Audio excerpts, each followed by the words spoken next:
It's Thursday, July 18th, and I'm your host, Sarah Beal. And my script is not working. Give me a second. There we go. On today's show, we talk about online home energy assessments with Dan Schell of the Cape Light Compact. We get a legislative update with State Senator Julian Cyr, and we learn more about economic development opportunity zones with Planning and Development Director Elizabeth Jenkins. But first, let's start with some news you can use. Town Council meets tonight at 7 p.m. in the Town Hall hearing room right here at Town Hall. On tonight's agenda, the Council will have a joint meeting with the Housing Authority. During Town Manager Communications, Assistant DPW Director Rob Steen will give an update on the comprehensive field study. You can watch the Town Council meeting live right here on Channel 18. The Cape Light Compact offers many incentives for homeowners through Mass Save.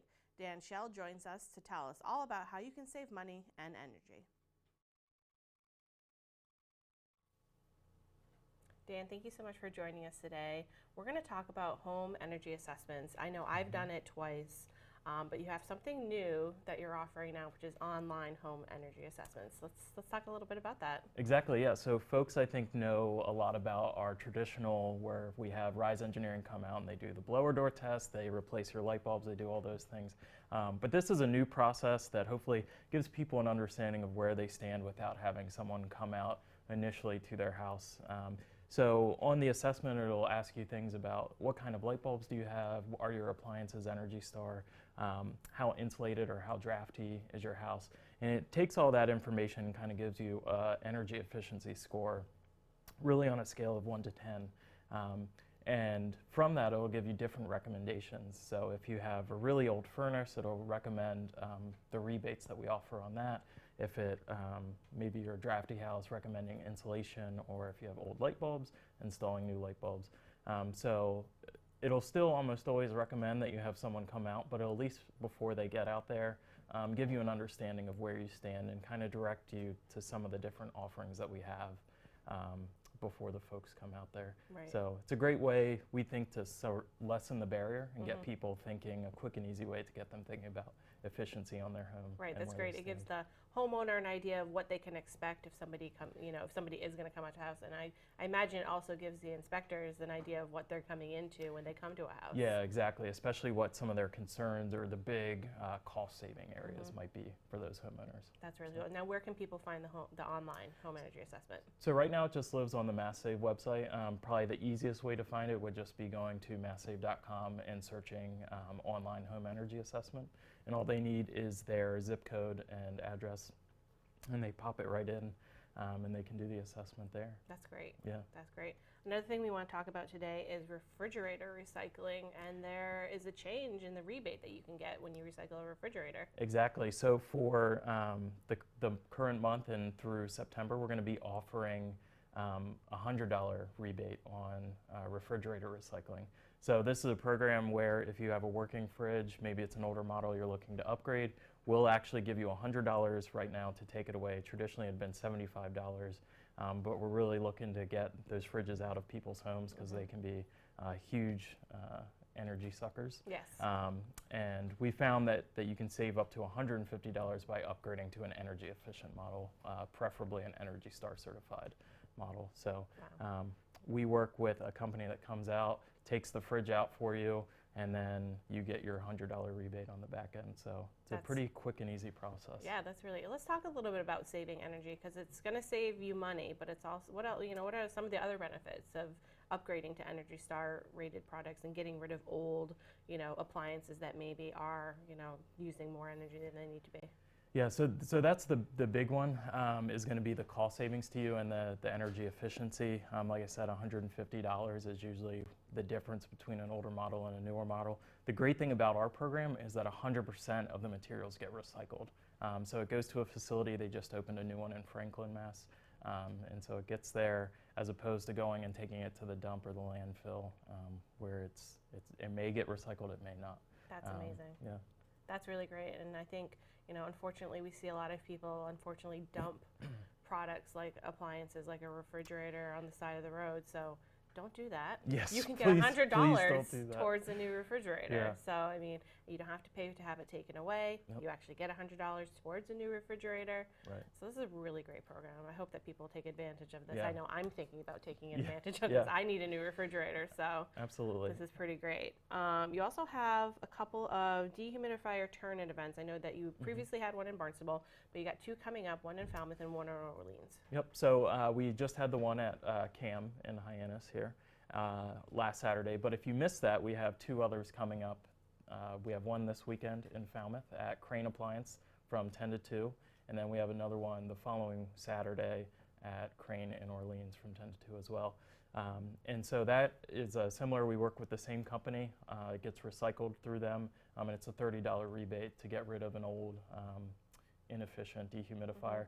And in addition to that, you can also, while you're at Crane Appliance, pick up a new dehumidifier. In addition to the $30 you'll get for recycling it, you'll get another $30 if you purchase an Energy Star certified model. Wow. So, and on top of that, you're going to get that energy cost savings from the new model. That's pretty great. And we know on Cape Cod during the summer, everyone is running a dehumidifier in their basement and dumping out all that water every day. I know I do it every day at my house. Same. I just did mine this morning. Yeah, so I mean, it's definitely, you know, to have an energy efficient dehumidifier is really in your best interest, and this is a great way to do it. So this weekend in Falmouth at Crane Appliance from 10 to 2 on Saturday, and then next Saturday in Orleans at also the Crane Appliance store in Orleans from 10 to 2. Yep.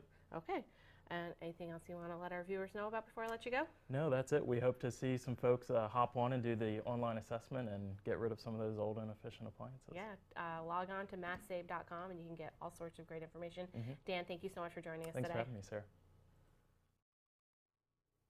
Mental health parity describes the equal treatment of mental health conditions and substance use disorders in insurance plans. Senator Sear is working on several pieces of mental health legislation.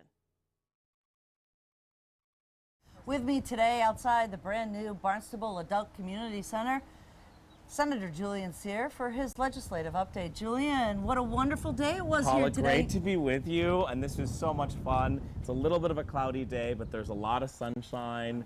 You know, you walk in, everyone's in yellow, giving yellow lays. We actually got these cute free sunglasses, which I'm all about.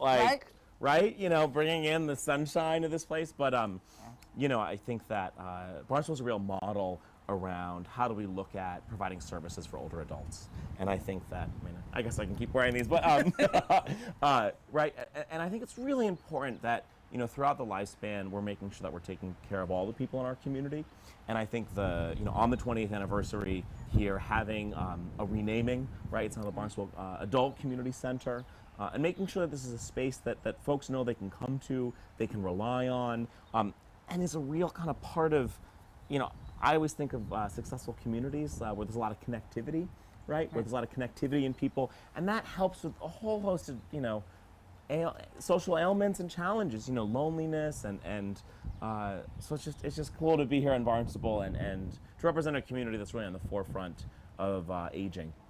Exactly, and aging in place. And there's, your advanced team had given me a list of things that we could talk about today, but we're talking about mental health. Yes. There's a lot of initiatives from the state right down to the local level with mental health. So let's dive right into it. Sure. Let's talk about what's happening on the state. So mental health is a critical issue, and it's one that we really haven't gotten right. So Massachusetts is a real leader in a lot of healthcare areas. If you look at a whole host of metrics, we're one of the healthiest states in the country. We have the highest rate of health insurance. But when it comes to actually access to mental health care, we actually don't do as well. And so I've been really fortunate to have been tasked by the Senate President to lead an initiative around mental health. I was appointed as the chair of the Joint Committee on Mental Health, Substance Use, and Recovery. I'm the Senate chair of that committee. And so we're really taking a deep dive around how do you have transformation of mental health. And so that's a whole host of policies, everything looking at parity of insurance coverage. So a lot of people who are looking to get mental health coverage, they simply can't. They can't get their insurance to pay for it. They can't navigate this whole sort of series of hurdles that have been created by the insurance companies. We've got to navigate that. We've got to look at workforce and do we actually have mental health clinicians that are available in the places we need them? That's particularly a challenge here on Cape Cod. You know, if you're looking for a psychiatrist, or outpatient mental health. It's a real challenge in a geographically isolated place. So we're working on a whole host of policies, and there'll be bills to come. But sort of the big thing we do in the spring is the budget. So the House took up their budget in April, and the Senate, we took up our budget at the end of May. And there's several really important initiatives around mental health that's in that budget, including a new $10 million appropriation for an anti-stigma and anti-discrimination campaign, as well as a loan forgiveness program from a workforce perspective. We're also funding one of the biggest needs for folks who are struggling with mental illnesses is having stable housing. I filed an amendment that actually added an additional $1 million to a rental subsidy program managed by the Department of Mental Health. This $1 million is effectively going to eliminate the waiting list that currently exists for people looking for that subsidy, looking for that support. And then another initiative we've championed, which is again new in the Senate budget, is a focus on mental health for older adults, or geriatric mental health. So I actually filed an amendment and got that amount raised from $500,000 to $800,000. So this is going to be a new initiative that will be able to bring innovation, resources, trying to think how, you know, a place like here, how the community, the adult community center here can participate in that. So that's just some of the things we're working on. It's a big, big task. And so there's things we're trying to get done in the short term, the medium term, and the long term. But when we really look at quality of life for people, you know, I think we've got to do a better job in making sure that people actually get access to what is healthcare. You know, how we treat, if you had, you know, or if I had like high blood sugar or, you know, cardiac issues, I would not be having to fight tooth and nail to get coverage. I'd walk into my primary care doctor, or if it's more of an emergency, I'd go to the emergency room, I'd be taken care of. There's a whole sort of suite of services that you'd get, and we don't have that with mental health. And until we have that, you're gonna see people really struggling with homelessness and addictions and a whole host of challenges that folks are facing. So that's kind of that's sort of a preview of what we're working on. Right. Money first in the budget, a bill to come in the coming months. Right. And you just touched upon one of the issues with mental health is it is a driver of homelessness. Yep. And as weather extremes, you know, climate warming, all of the things that happen in our communities, with weather, there's no place for those folks to go. And in the local area, the CI unit of Barnstable Police has a plan, and you've helped them develop that plan. So I'm a big fan of the police department's community impact unit. Really innovative, community-based policing where you're getting officers on the street, working with nonprofits, working with business owners, particularly in Hyannis, to work around people who are chronically homeless. And so there are folks who, you know, have been getting assistance through programs, but there's about 40 or 45, 50 people who are chronically homeless. They are really difficult. They don't want services. A lot of them are pretty mentally ill.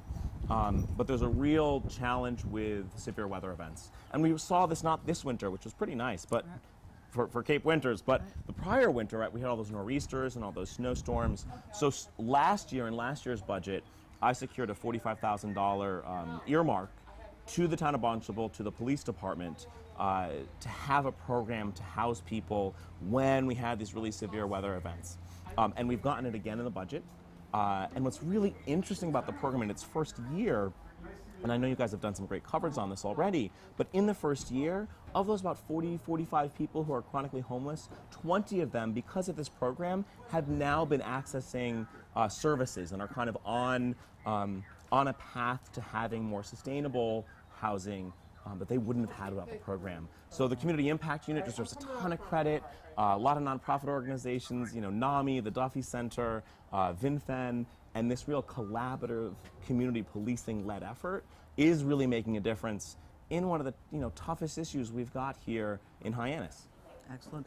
And then we also have another issue in Hyannis, which is water. Yep. Safe water. There's the Fire Training Academy. What's happening on the state level with that? So several things. PFAS and these emerging contaminants are something we're beginning to get our hands around. And as we learn more and more about them, we have significant concerns of exposure, particularly for mothers who are pregnant and mothers who are nursing, mothers and infants. So we're concerned about that. What I've done at the state level, I filed a bill to establish a task force to look at PFAS and how do we respond to that, right? So everything from what do we know from a scientific perspective, what do we don't know, where are all the sites in the Commonwealth that have some sort of plumes or there's PFAS, and then how do we begin to have a plan around how do we clean this up? We're talking of tens of millions of dollars in multiple sites across the Commonwealth, including here in Hyannis. Also in Mashpee, there's some challenges, and we're just kind of getting our hands around that. So I filed a bill with Representative Kay Hogan to establish that task force. We're hoping to move on that soon. Also working, with the county, with the town, that I think we need to relocate this fire training academy. Really important services happen by having fire training on Cape Cod. The other place that if we didn't have this, firefighters would have to be traveling to Stowe, Massachusetts, which is sort of central north. It's pretty hard to get to. Would be a lot more cost to the town to do it. So we're actively working to move the fire training academy to Joint Base Cape Cod. And so I secured $100,000 in the budget that's going to help with that move. So trying to both work on PFAS and exposures, yes, at the state level and how we respond, and then also more locally, how to provide some supports to address the situation right here in Barnstable. Any other issues you want to get out there before you gotta run out the door? Gosh, we've got a lot going on. I mean, this is sort of we'll come out with the budget. We'll come out by on or around July 1st. But I think this mental health piece is something I was really personal to me. In my own experience, in my own family's experience, I've seen how the lack of access to mental health care really is a barrier for folks. And so what I would ask, and what I ask viewers, if you've got an idea or your family's had a situation or you've had an experience, please share that with me, because we're sort of in a data gathering listening phase now. And so you can shoot me an email, julian.cyr@masenate.gov. Or give my office a call. Really want to hear that feedback from folks. This is a critically important issue. The Senate President, in her leadership, really wants to see transformation of the mental health care system, and so we're aiming to do just that. But I need some good feedback to make sure we're doing the right thing. Excellent. Thanks so much. Always a pleasure, Paula. The U.S. Tax Cut and Jobs Act of 2017 created the Opportunity Zone program to provide incentives for investments in low-income communities throughout the country. Downtown Hyannis and the Route 132 retail corridor have been designated Opportunity Zones. Elizabeth Jenkins, Director of Planning and Development, has more.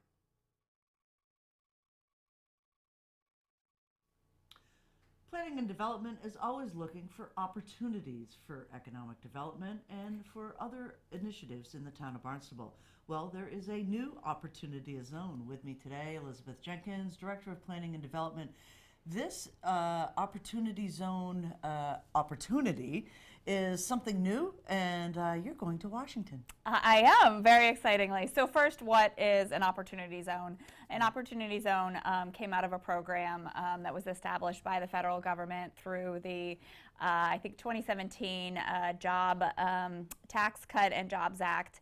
And it was basically a federal program to help encourage economic development in diverse census tracts across the country. So what the program does is it gives favorable tax treatment relative to capital gains tax for investors who make investments in economic opportunity in certain geographic areas. So, for example, making an equity investment or in a business or purchasing real property. So through the creation of opportunity funds, sort of these separate investment vehicles, and I'm not a tax person, but there comes a point where I tell you to call your accountant. Right. But through the creation of these separate investment vehicles, these opportunity funds, they can defer capital gains and make investments that are supposed to help spur economic activity in these areas. So the town of Barnstable applied through the state to have the Hyannis census tract that accompanies both downtown Hyannis as well as our regional retail center and industrial park. It's all a single census tract, which was great.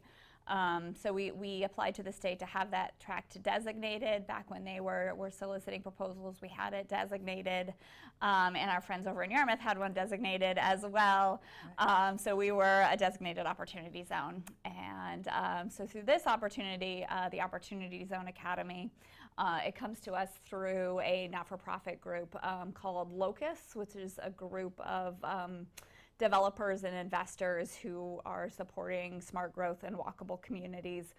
They're a subsidiary of the larger Smart Growth America, which has a similar mission, sort of promoting, again, sort of responsible land use and complete streets and sort of an integrated and environmentally and economically responsible form of development. So this group, Locus and Smart Growth America, are hosting an Opportunity Zone Academy for municipalities in Massachusetts. We applied, as did our counterparts in Yarmouth, and we were selected as a team to participate in this. So you're going to team up with Yarmouth. I hadn't quite got that connection from the press release, so you'll be teaming up with Yarmouth. Let's just back up just a little bit. Sure. How does this fit into the overall planning for this area? You know, you've been doing a lot of work within the Main Street area, as well as, you know, the East End, and then over on the 132 corridor, the retail corridor over there, and Independence Park. How does this all fit in as an opportunity zone? Right. So geographically, it's sort of a perfect match for our more place-based economic development programs we have. So obviously, downtown Hyannis is somewhere that is the prime example, I think, on Cape Cod of a walkable urban environment, somewhere where you want to encourage that moderate density development, again, that sort of smart growth model. That was the whole idea behind the growth incentive zone, was that you had a place sort of with, you know, that could take additional density, that had infrastructure, and that had that sort of character, that existing character, to be able to encourage that walkable urban development.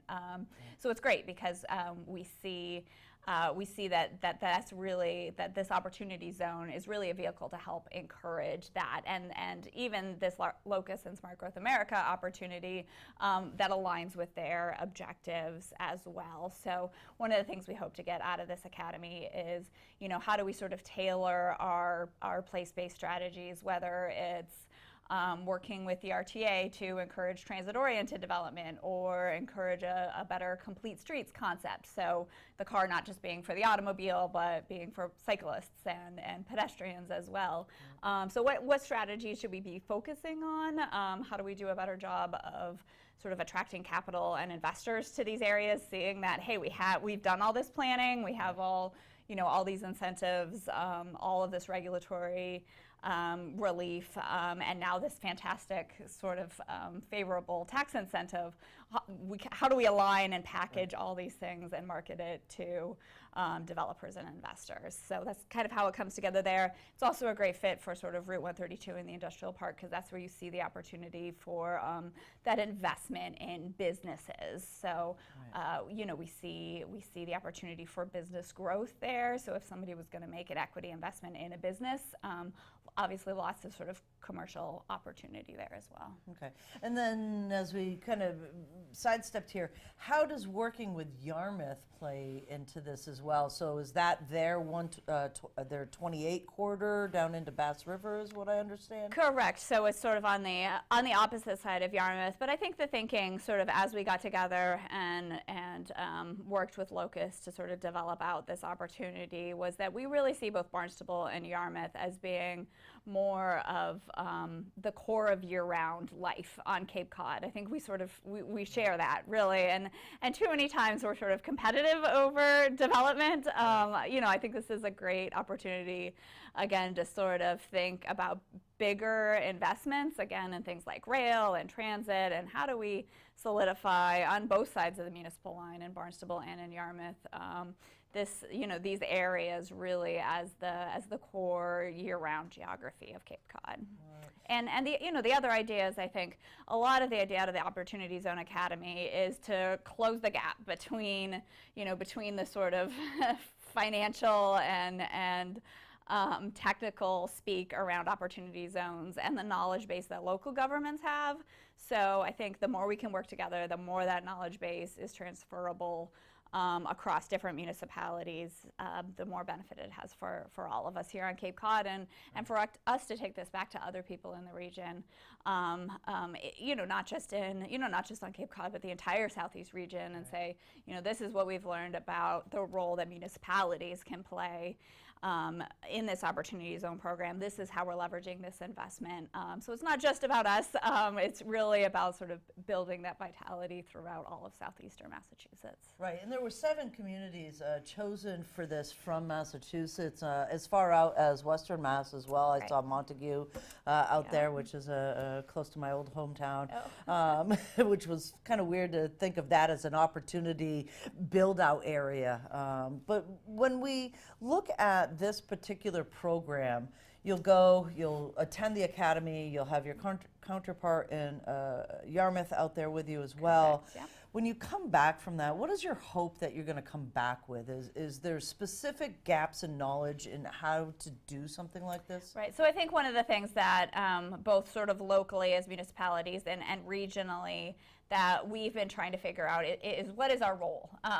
We see the role that developers and investors can play, but again, how can we as municipalities, again, sort of market or leverage this designation? So that's really what we're looking for, and hopefully by networking with a group that represents developers and investors, doing some matchmaking in this as well, saying here's the opportunity, and finding folks who are looking to invest in that opportunity. So that's certainly one of the big advantages of exciting advantages of being able to participate in this. And just to kind of wrap this up, is this just Massachusetts that's going, or is there other areas of the country? Are they doing it separately, separate academies for other areas of the country? So Locus and Smart Growth America are national organizations, and this is a national conference down in DC, but Massachusetts, the Massachusetts chapter of Locus is the only one that's hosting this academy. So sort of the stars have aligned. And I should say before we wrap up, this isn't the end. There's sort of this initial step where all of us folks from Massachusetts go down and sort of build this core of knowledge, interact with this larger national group, and then take that back, and there'll actually be workshops here for folks sort of in the economic development and development world specific to Hyannis and Yarmouth. Again, thinking about what are these strategies, what type of developers and investors should we be trying to attract, what sort of policy changes might we need to make to, again, sort of get the most out of this designation. So there'll be that process which follows on the academy that happens over the weekend. All right. And do you think some of those will be joint things with Yarmouth? Absolutely, yeah. And again, that's the idea. I think it's about making this less about one zone or one opportunity, and more about, again, those sort of bigger conversations about moving the Cape Cod economy forward and towards something more year-round and sustainable. Fantastic opportunity. Yeah, I'm excited about it. Thanks, Elizabeth. Thank you. A reminder that Town Council meets tonight at 7 p.m. in the Town Hall hearing room, and that meeting will air live right here on Channel 18. For Barnstable Today, I'm Sarah Beal.